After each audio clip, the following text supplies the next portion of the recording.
원래 이런 동네예요? 다음부턴 조심하세요. 밀라노 올림픽 조직위가 발칵 뒤집혔습니다. 이스라엘 선수단 숙소가 털렸습니다. 여권 6장, 장비, 현금까지. 경찰은 2시간 뒤에 도착했습니다. 경기장에선 갑자기 정전이 일어나기도 했습니다. 올림픽 경기 한복판에서 백업 전력은 작동하지 않았습니다. 개막도 하기 전에 터진 일이었습니다. 그리고 이건 시작에 불과했습니다. 그런데 단 한 나라만 피해가 없었습니다. 도난도, 불만도 제로. 8년 전 올림픽 역사에 없던 운영 기록을 세운 바로 그 나라였습니다. 22년간 동계올림픽을 쫓아온 미국인 기자가 그 현장을 기록했습니다. 코리아 화이팅이라고 댓글 남겨주세요. 그리고 구독과 좋아요는 감동을 전달하는데 큰 힘이 됩니다. 2026년 2월 밀라노. 저는 취재본부에 짐을 내려놓자마자 모니터월 앞에 섰습니다. 개막을 이틀 앞둔 시점이었습니다. 화면 하단에 속보 자막이 흘렀습니다. 이스라엘 선수단 숙소에 도둑이 들었다. 저는 가방을 다시 집었습니다. 제 이름은 마크 앤더슨입니다. 미국 스포츠 전문 매체 수석 특파원으로 동계올림픽 현장을 22년째 쫓고 있습니다. 밴쿠버, 소치, 평창, 베이징. 밀라노가 6번째 올림픽이었습니다. 택시로 40분. 코르티나 단페초 인근 아파트 숙소에 도착했습니다. 현관문이 열려 있었습니다. 정확히는 열린 게 아니라 뜯겨 있었습니다. 경첩 쪽 나무가 갈라져 있었고 잠금 장치는 비틀린 채 바닥에 떨어져 있었습니다. 안으로 들어서자 캐리어 3개가 뒤집혀 있었습니다. 옷가지가 바닥에 흩어져 있었고 서랍은 전부 빠진 상태였습니다. 침대 매트리스까지 들춰져 있었습니다. 누군가 아주 급하게, 아주 철저하게 뒤진 흔적이었습니다. 봅슬레이 팀 주전 선수가 복도 벽에 등을 기대고 서 있었습니다. 두 손이 비어 있었습니다. 아무것도 남지 않은 사람의 손이었습니다. 그가 동료에게 한마디 했습니다. 여권이 없으면 출전도 못해. 선수 전원의 여권이 사라진 상태였습니다. 훈련 장비도 개인 물품도 현금도 수천 달러 상당이었습니다. 올림픽을 코앞에 두고 벌어진 일이었습니다. 저는 밖에서 대기 중인 경찰을 봤습니다. 2명이 복도 끝에 서 있었습니다. 한 명은 조서를 작성하고 있었고 다른 한 명은 종이컵 커피를 마시고 있었습니다. 선수들이 바로 옆에 서 있었는데도 미안함은 없었습니다. 조서를 작성하던 경찰이 말했습니다. 이 지역은 원래 절도가 잦은 곳이라고. 올림픽 기간이라고 달라지는 건 없다고. 저는 수첩에 적었습니다. 올림픽 선수단 숙소에 도둑. 경찰 대응 시간 약 2시간. 숙소 밖으로 나오니 다른 국가 관계자들이 모여 있었습니다. 표정이 전부 같았습니다. 불안이었습니다. 경비를 강화해야 한다는 목소리가 여기저기서 나왔습니다. 그때 제 옆에 서 있던 현지 운영 스태프가 말을 걸었습니다. 작은 목소리였습니다. 한국 선수단 숙소는 아무 피해가 없었다고. 같은 지역, 같은 시간대인데 말이죠. 저는 물었습니다. 왜 한국만 무사했느냐고. 그는 고개를 저었습니다. 자기도 자세한 건 모른다고. 다만 한국 측이 입촌 전부터 뭔가 요청을 많이 했다고. 다른 나라에서는 본 적 없는 수준이었다고. 저는 수첩을 다시 펼쳤습니다. 방금 적은 줄 바로 아래에 한 줄을 더 적었습니다. 한국, 피해 제로. 이유 불명. 왜 한국만 무사했는지 그때는 이해하지 못했습니다. 택시를 잡으며 생각했습니다. 같은 올림픽입니다. 같은 개최국입니다. 그런데 왜 한쪽은 여권을 잃고 한쪽은 멀쩡한 걸까? 차 안에서 핸드폰을 확인했습니다. 각국 기자들 단체 채팅방이 쉴 새 없이 올라오고 있었습니다. 우리 숙소도 위험한 거 아니냐? 조직위에 항의해야 한다. 경비 인력이 눈에 띄질 않는다. 개막이 이틀 남은 올림픽이었습니다. 선수들은 경기 준비가 아니라 짐 단속을 걱정하고 있었습니다. 저는 창밖을 봤습니다. 밀라노 시내 불빛이 스쳐 지나갔습니다. 아름다운 도시였습니다. 그런데 이상하게도 이 올림픽은 첫날부터 어딘가 어긋나 있었습니다. 그리고 이건 시작에 불과했습니다. 이튿날 쇼트트랙 총성이 울린 지 채 1분도 안 돼서 경기장이 암전됐습니다. 밀라노 아이스 아레나. 쇼트트랙 남자 1000m 준준 결선이었습니다. 저는 기자석 2번째 줄에 앉아 있었습니다. 경기장에 들어서면서부터 신경에 걸리는 소리가 있었습니다. 드르륵, 드르륵. 전동 드릴 소리였습니다. 경기장 바로 옆 유리벽 너머로 작업자들이 벽을 뚫고 있었습니다. 올림픽 경기장 옆에서 공사라니. 옆자리 네덜란드 방송 PD가 헤드셋을 벗으며 중계석에 항해 전화를 걸고 있었습니다. 마이크에 공사 소음이 그대로 잡힌다고. 총성이 울렸습니다. 선수들이 출발했습니다. 한국 선수가 두 번째 코너를 돌았습니다. 속도가 붙기 시작했고 관중석에서 함성이 터졌습니다. 바로 그 순간이었습니다. 조명이 꺼졌습니다. 경기장 전체가 전광판이 멈췄고 심판석 모니터도 검은 화면으로 바뀌었습니다. 빙판 위 선수들이 속도를 줄이며 서로를 바라봤습니다. 관중석이 술렁이기 시작했습니다. 핸드폰 플래시가 여기저기서 켜졌습니다. 정전이었습니다. 올림픽 경기 한복판에서 중계 신호도 끊겼습니다. 전 세계 생방송이 멈춘 겁니다. 기자석 뒤쪽에서 누군가 속삭였습니다. 이거 경기 취소되는 거 아니냐고. 조직위 관계자가 무전기를 들고 빙판 옆을 뛰어갔습니다. 저는 시계를 봤습니다. 오후 6시 40분. 본선 진출이 걸린 경기 도중이었습니다. 몇 분 후 비상전원이 켜졌습니다. 희미한 조명이 들어왔지만 전광판은 여전히 꺼져 있었습니다. 중계 카메라도 멈춘 상태였습니다. 안내방송이 나왔습니다. 기술적 문제로 잠시 중단한다고. 곧 재개될 거라고. 네덜란드 PD가 한마디 했습니다. 예비 전력도 없는 거야? 실제로 그랬습니다. 메인 전력이 끊겼는데 백업 시스템이 제대로 물려받지 못했습니다. 조직위는 원인 파악 중이라는 말만 반복했습니다. 저는 빙판 위 선수들을 지켜봤습니다. 어떤 코치는 조직위를 향해 소리를 질렀고 어떤 선수는 고개를 떨군 채 벽에 기대 있었습니다. 그런데 유독 한쪽만 달랐습니다. 한국 선수들이었습니다. 링크 옆에 앉아서 물을 마시고 있었습니다. 다른 선수는 스트레칭을 하고 있었습니다. 서두르지도 동요하지도 않았습니다. 옆에 앉은 이탈리아 기자에게 물었습니다. 저 선수들 왜 저렇게 태연하냐고. 그는 어깨를 으쓱했습니다. 한국 선수들은 원래 멘탈이 강하다고.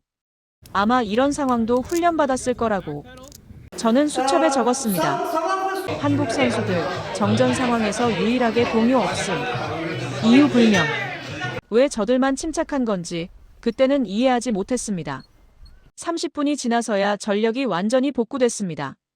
전광판이 켜지고 조명이 정상으로 돌아왔습니다. 경기가 재개됐지만 이미 리듬은 깨진 뒤였습니다. 선수들은 다시 몸을 풀어야 했고 관중석은 집중력을 잃은 상태였습니다. 경기 후 워밍업 존에서 스위스 피지컬 코치를 만났습니다. 그는 고개를 저으며 말했습니다. 선수들 컨디션이 완전히 무너졌어요. 기자실로 돌아가는 길이었습니다. 베테랑 영국 기자가 옆에서 걸으며 한마디 했습니다. 8년 전 평창에서는 3중 예비 전력 체계에 초고화질 중계까지 완벽했다고. 정전은 상상도 못할 일이었다고. 저도 기억나고 있었습니다. 평창은 차세대 통신을 올림픽 역사상 처음으로 시범 운영한 대회였습니다. 그 와중에도 끊김이 단 한 번도 없었습니다. 기자실에 앉아 기사를 정리하고 있는데 조직위에서 공식 사과문이 나왔습니다. 예상치 못한 전력 과부하였다고. 재발 방지에 최선을 다하겠다고. 그날 오후 피겨 스케이팅 연습 시간에 또 정전이 발생했습니다. 저는 노트북을 닫았습니다. 하루에 2번이었습니다. 그날 밤 선수촌에서 더 큰 소식이 터졌습니다. 이번에는 조명이 아니라 사람이 쓰러졌습니다.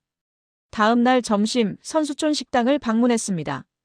선수들 일상을 취재하기 위해서였습니다. 아침 식당은 이미 사람들로 가득했습니다. 뷔페 테이블을 따라 걸으며 음식을 살펴봤습니다. 달걀 프라이, 소시지, 샌드위치. 평범한 서양식 아침 메뉴였습니다. 저는 달걀 프라이를 하나 집었습니다. 포크로 자르려는데 잘리지 않았습니다. 고무처럼 딱딱하게 굳어 있었습니다. 식어도 한참 식은 상태였습니다. 옆 테이블에 앉은 캐나다 선수가 샌드위치를 들었다가 내려놓았습니다. 빵이 말라서 부스러지고 있었습니다. 커피는 미지근했습니다. 보온이 안 되는 모양이었습니다.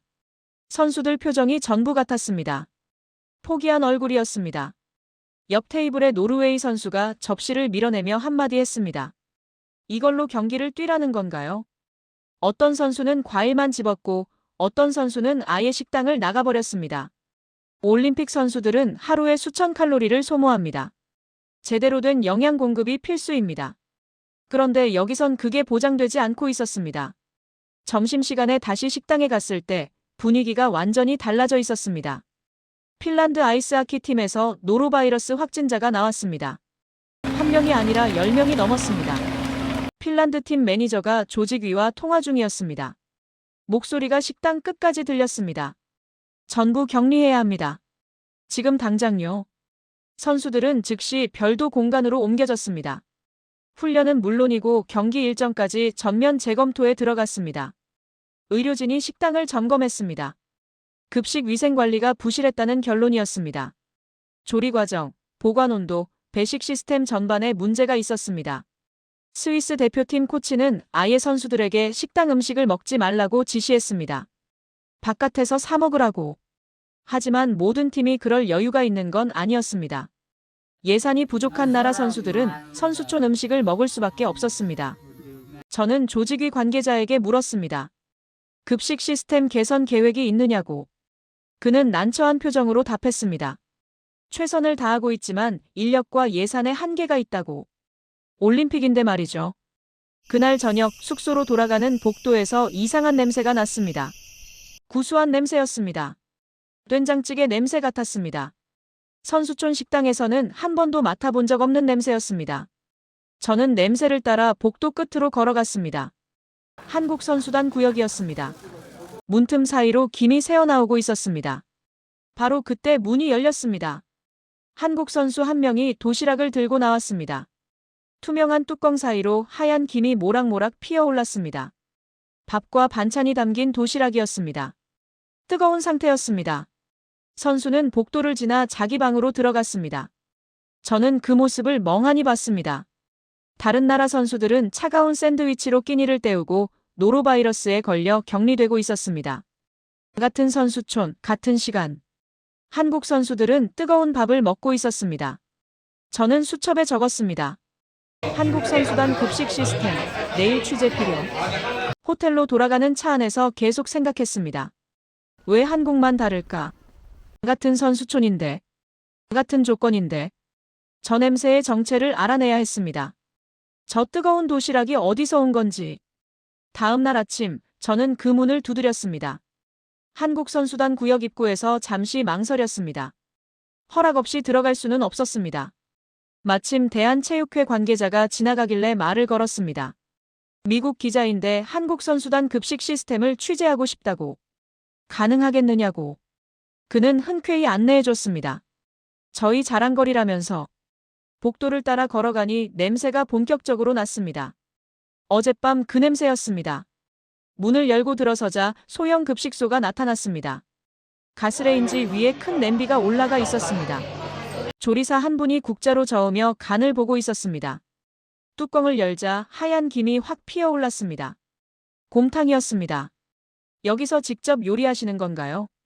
제가 물었습니다. 조리사는 웃으며 답했습니다. 선수들 먹일 음식은 직접 만들어야 한다고. 매일 아침 국을 끓인다고. 하루도 안 거르고. 저는 주변을 둘러봤습니다. 냉장고, 식재료, 조리도구가 가지런히 정리되어 있었습니다.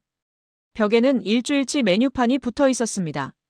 월요일 갈비찜, 화요일 제육볶음, 수요일 닭볶음탕. 전부 한식이었습니다. 관계자가 설명을 이었습니다. 밀라노에 나온 한국 선수단이 70명 안팎인데 여기만 있는 게 아니라고. 코르티나 단페, 리비뇨까지 세 지역의 급식센터를 운영하고 있다고. 조리 인력만 30명이 넘는다고. 30명이 넘는 조리사. 선수 70명을 위해서. 예산은요? 제가 물었습니다. 이번 올림픽에만 20억 원이 넘는 예산을 투입했다고. 숨이 턱 막혔습니다. 급식에만 20억이 넘는 돈을. 그런데 하나 더 궁금한 게 있었습니다. 제가 물었습니다. 식재료는 어디서 조달하느냐고. 관계자가 답했습니다. 전부 한국에서 공수한다고. 현지 조달은 안 한다고. 조리 과정도 선수촌 식당과 완전히 분리돼 있다고. 저는 그 순간 깨달았습니다. 그래서 한국 선수들이 노로바이러스에 안 걸린 거였습니다. 선수촌 급식 라인과 아예 접점이 없었던 겁니다. 관계자는 계속 설명했습니다. 한국 선수들 대부분이 산악 지역에서 경기한다고. 리비뇨는 해발 2000m가 넘는 고지대고 영하 20도까지 떨어진다고. 그런 데서 차가운 샌드위치를 먹으면 컨디션 유지가 안 된다고. 그래서 발열 도시락 시스템을 도입했다고. 조리사가 하나를 꺼내 보여줬습니다. 일반 도시락처럼 생겼는데 바닥 부분이 특이했습니다. 줄 하나가 달려 있었습니다. 이걸 당기면 특수 발열체가 작동해서 몇 분 안에 뜨끈하게 데워진다고. 군용 전투식량 원리와 비슷하다고. 실제로 시연을 보여줬습니다. 줄을 당기자 지글지글 소리가 나더니 정말로 김이 피어올랐습니다. 뚜껑을 열자 밥과 제육볶음, 김치, 나물이 담겨 있었습니다. 김이 모락모락 나는 따끈한 상태였습니다. 영하 20도 알프스 산 중에서도 선수들이 뜨거운 밥을 먹을 수 있었습니다. 제가 물었습니다. 그런데 정전 때 한국 선수들이 유독 침착하던데 이유를 아느냐고. 관계자가 웃었습니다. 매 대회 전에 돌발 상황 시뮬레이션을 한다고. 정전, 일정 변경, 장비 고장. 선수들이 당황하지 않도록 미리 훈련하는 거라고. 저는 수첩을 다시 펼쳤습니다. 앞에서 적어뒀던 그 줄이 보였습니다. 한국 선수들, 정전 상황에서 유일하게 동요 없음. 이유 불명. 그 옆에 적었습니다. 사전 시뮬레이션. 그리고 그 위에 적어뒀던 다른 줄도 보였습니다. 한국, 피해 제로. 이유 불명. 그 옆에도 적었습니다. 보안 직접 설계. 식재료 한국 공수. 선수촌 급식 라인과 분리. 전부 연결되고 있었습니다. 밥만 챙긴 게 아니었습니다. 보안도 멘탈도 위생도. 한국은 전부 직접 설계하고 있었습니다. 그때 다른 조리사가 재료를 손질하고 있었습니다. 미역을 불리고 있더군요. 내일 메달 딴 선수 축하용이라고. 생일인 선수도 있어서 미역국을 준비 중이라고. 선수들이 힘든 경기를 마치고 돌아오면 집밥 생각이 많이 난다고. 그래서 최대한 집밥처럼 해주려 한다고. 마침 한국 쇼트트랙 선수 한 명이 들어왔습니다. 잠깐 인터뷰를 요청했고 흔쾌히 응해줬습니다. 음식이 어떠냐고 물었습니다. 선수는 환하게 웃었습니다. 집밥 먹는 것 같아서 힘이 난다고. 다른 나라 선수들은 샌드위치를 먹는다던데 자기들은 매일 따끈한 국에 밥을 먹는다고. 추운 데서 훈련하고 들어오면 몸이 꽁꽁 어는데 뜨거운 곰탕 한 그릇 먹으면 완전히 녹는다고. 선수는 도시락을 하나 받아들고 나갔습니다. 김이 피어오르는 도시락이었습니다. 급식소를 나오는 복도에서 다른 나라 관계자와 마주쳤습니다. 영국 선수단 소속이었습니다. 저와 눈이 마주치자 한국 구역 쪽을 힐끗 보며 물었습니다. 저기서 무슨 냄새가 나지 않느냐고. 한국 급식센터라고 했습니다. 자체 조리사가 매일 한식을 만든다고. 식재료도 전부 한국에서 공수한다고. 그는 눈을 크게 떴습니다. 급식센터요? 선수촌 안에? 그런 게 있었어요? 잠시 생각하더니 말을 이었습니다. 밥에 20억이요? 이해가 안 되네요. 그 돈이면 훈련 장비를 통째로 바꾸죠. 바로 옆 복도였습니다. 매일 곰탕 냄새가 났습니다. 그런데 존재 자체를 모르고 있었습니다. 그날 저녁 또 다른 나라 선수가 식중독 증세로 의무실에 실려가는 걸 봤습니다. 저는 수첩에 한 줄 적었습니다. 과하다는 말의 반대가 뭘까? 하지만 한국은 밥만 준비한 게 아니었습니다. 그날 저녁 급식센터를 나서며 한국 관계자에게 물었습니다. 처음부터 이렇게 잘했습니까? 그가 웃으며 고개를 저었습니다. 아니요. 우리도 엉망이었던 적이 있습니다. 2000년대 초 한국 선수단도 현지 급식에 의존했던 시절이 있었다고 합니다. 밥이 안 맞아서 컨디션이 무너진 선수가 있었고 중요한 경기 직전에 배탈이 난 적도 있었다고 합니다. 그 뒤로 대한체육회 내부에서 급식 시스템 전면 개편이 시작됐다고 합니다. 한번 당해본 사람은 같은 실수를 안 합니다. 그는 담담하게 말했습니다. 20억이 아니라 200억을 쏟는 이유가 거기에 있었습니다. 실패해서 배운 사람들이 만든 시스템이었습니다. 다음 날 밀라노 도심으로 향했습니다. 한국관광공사가 운영하는 K-데일리케이션 한국 홍보관이 도심 한복판에 있었습니다. 건물을 돌아 줄이 이어져 있었습니다. 줄 끝에 서 있던 이탈리아 여성에게 물었습니다. 얼마나 기다리셨습니까? 1시간 반쯤요. 안으로 들어가니 한국 편의점이 그대로 재현돼 있었습니다. 진열대에 삼각김밥이 놓여 있었고 그 옆에 컵라면이 쌓여 있었습니다. 음료 냉장고도 벽면 가득 들어차 있었습니다. 이탈리아 방문객들이 삼각김밥을 뜯고 있었습니다. 컵라면에 뜨거운 물을 붓고 3분을 기다리는 모습을 카메라로 찍고 있었습니다. 다른 한쪽에서는 한강 야경 사진 앞에서 기념 촬영을 하고 있었습니다. 사진 옆에는 서울 사람들은 퇴근 후 한강에서 치킨과 맥주를 먹습니다라는 설명이 붙어 있었습니다. 다른 나라 홍보관은 대부분 전통 공연이나 유적 사진을 전시합니다. 한국은 편의점을 가져왔습니다. 일상을 가져왔습니다. 한국관광공사 관계자에 따르면 하루 방문객이 수백 명이고 주말에는 대기 시간이 3시간까지 늘어난다고 합니다. 출구 쪽에서 이탈리아인 아버지와 딸이 삼각김밥을 들고 나오고 있었습니다. 아버지에게 물었습니다. 한국에 대해 뭘 알고 계셨습니까? 솔직히 한국이 어디 있는지도 잘 몰랐습니다. 그런데 여길 보니까 이 사람들은 일상이 이미 콘텐츠더라고요. 딸이 서울에 가고 싶다고 합니다. 그 순간 아까 급식센터에서 본 장면이 겹쳤습니다. 선수들에게 밥을 차려주는 나라가 관광객에게는 삼각김밥을 내밀고 있었습니다. 거창한 게 아니었습니다. 진짜를 보여주는 것. 그게 한국의 방식이었습니다. 호텔로 돌아오는 길 가방에서 낡은 수첩 하나를 꺼냈습니다. 표지에 평창 2018이라고 적혀 있었습니다. 8년 전 기록을 다시 펼쳤습니다. 평창은 3번 만에 올림픽을 유치한 도시입니다. 2003년 밴쿠버에 졌고 2007년 소치에 졌고 2011년에야 따냈습니다.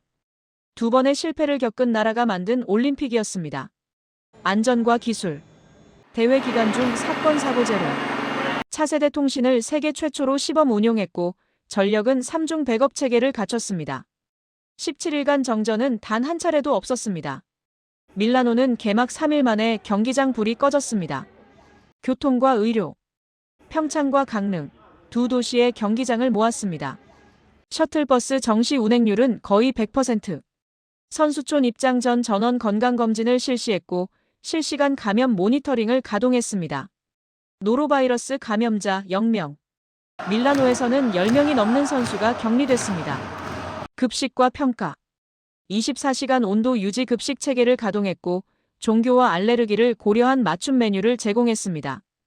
대회가 끝난 뒤 당시 올림픽위원회 위원장은 이렇게 말했습니다. 평창은 올림픽 역사의 새로운 기준을 세웠다. 수첩을 덮으며 생각했습니다. 이건 8년 전 기록입니다. 그런데 밀라노에서 벌어진 일들을 보면 이 기록은 아직도 깨지지 않았습니다. 밀라노 시내의 한 카페에서 올림픽위원회 운영감독관 한스 베버를 만났습니다. 그는 평창을 포함해 5번의 동계올림픽을 현장에서 감독한 인물입니다. 커피를 한 모금 마시고 그가 먼저 입을 열었습니다. 평창은 제가 감독한 올림픽 중 최고였습니다. 밀라노에서 벌어진 일들에 대해 물었습니다. 도난, 정전, 바이러스. 우선순위가 잘못됐습니다. 경기장과 중계권에 돈을 쏟고 보안과 급식과 전력에는 남은 예산을 배정했습니다. 순서가 반대입니다. 그리고 한국 이야기를 꺼냈습니다. 한국은 보이지 않는 곳에 투자합니다. 급식, 보안, 의료, 수송. 관중이 모르는 영역에 돈과 인력을 집중합니다. 그래서 사고가 안 나는 겁니다. 잠시 뜸을 들이더니 목소리를 낮췄습니다. 이 말을 하면 불편해할 사람이 있을 겁니다. 하지만 사실입니다. 그는 평창 당시 선수촌을 직접 돌아봤을 때의 기억을 꺼냈습니다. 새벽 4시에 급식동에 불이 켜져 있었습니다. 조리사들이 국물을 끓이고 있었습니다. 그건 서비스가 아니라 돌봄이었습니다. 선수를 가족처럼 대하는 나라는 처음 봤습니다. 녹음기를 끄고 카페를 나서면서 머릿속에 문장 하나가 떠올랐습니다. 이건 기준이었다. 호텔방으로 돌아와 노트북을 열었습니다. 제목을 적었습니다. 그들이 세운 기준. 22년간 6번의 동계올림픽을 취재하면서 수백 건의 기사를 썼습니다. 그 가운데 완벽했다는 표현을 쓴 적은 딱 한 번뿐입니다. 2018년 평창이었습니다. 8년이 지났습니다. 밀라노에서 여권이 사라지고 경기장 불이 꺼지고 선수들이 격리되는 동안 한국은 또 아무 일도 없었습니다. 30명이 넘는 조리사가 새벽부터 국물을 끓였고 보이지 않는 곳에 200억이 넘는 돈을 쏟았고 삼각김밥 하나로 3시간짜리 줄을 만들었습니다. 기사 마지막 줄을 적었습니다. 올림픽은 행사가 아닙니다. 책임입니다. 한국은 그 책임을 다한 나라입니다. 세계는 화려한 개막식을 기억하지 않습니다. 누가 선수를 끝까지 지켰는지를 기억합니다. 전송 버튼을 눌렀습니다. 30분 뒤 편집장에게서 메시지가 왔습니다. 내일 온라인판 메인에 올린다. 노트북을 덮고 창밖을 봤습니다. 밀라노의 밤은 여전히 시끄러웠습니다.